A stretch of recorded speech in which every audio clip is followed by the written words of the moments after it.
Hi, and welcome to the 2021 Economic Depression and Preparation Channel. I'm your host, Tony. Thank you for joining me on this July 15, 2021 edition, the middle of the month, Thursday. And today we're going to be talking about basically just how Fed Chairman Jerome Powell's in meetings now, hearings with the Senate and the House Committee, Financial Committee, Wayne's Committee, today and tomorrow. Yesterday and today. And he says that the Fed is still ways off from altering policy. He expects inflation to moderate.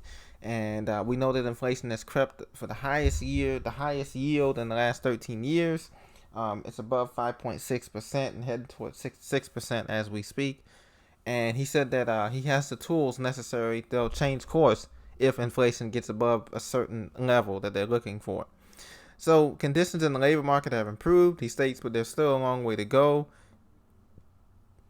Adding that inflation has increased notably. He said it's increased notably due mostly to temporary factors. However, these temporary factors will become permanent as we head toward the fall and winter. This is absolutely critical. U.S. jobless claims totaled 360,000 as expected.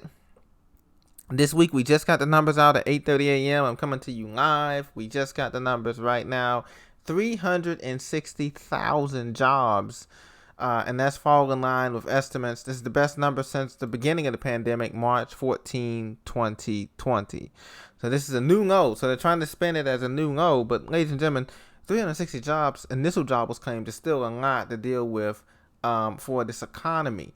Now, the problem is that we have inflation increasing, we have new job creation decreasing, and we have the Senate Democrats, they're reaching a deal on this $3.5 trillion package that President Biden is pushing through along with Senate Majority Leader Chuck Schumer. Now, we have $3.5 trillion on this massive infrastructure bipartisan bill, $1 trillion of that. This is unbelievable because this is going to be massive government spending on a level not seen before since World War II. And we can't afford to be the unlimited printing machine anymore for the world, let alone for the United States.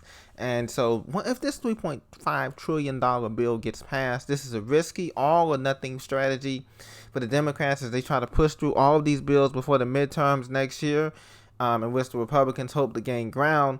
But for this economy, guys, I mean, look, we have a national debt that's heading toward $29 trillion without this next infrastructure stimulus bill.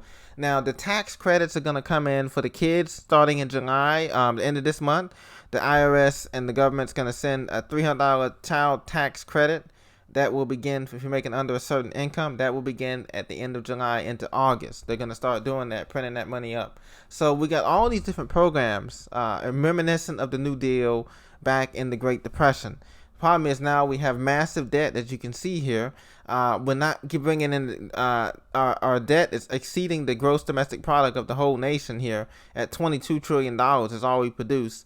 And so this is not a good situation with states and local governments losing tax revenue. They're not going to be able to make up for the shortfall here. Population of the U.S., we're around 350 million if I include everybody.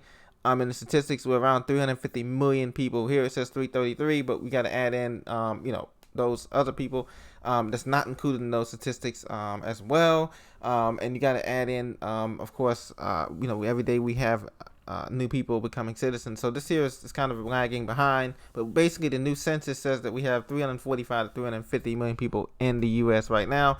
We only have about 160 million people who are eligible to work in the United States, men, women, and children. Of age and all that. And so, but right now we have 20 million people.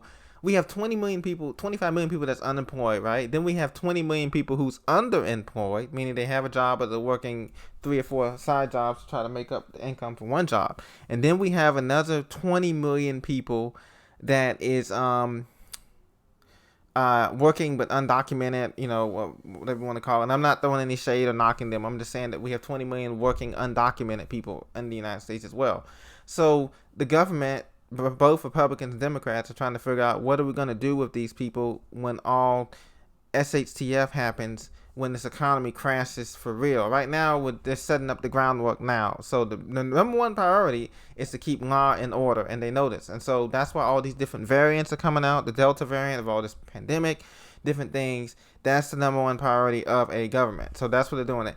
and there's going to be more lockdowns coming. And I don't know when, but we're suggesting that a lockdown's coming this winter, possibly October, November timeframe. We should be on the lookout for that. And they're going to guise it under another variant that's maybe it's a Delta variant or maybe it's another name they're going to, name it. And they're going to disguise it under that. But that's what's going to happen because the economy is going to be absolutely continue to be horrible.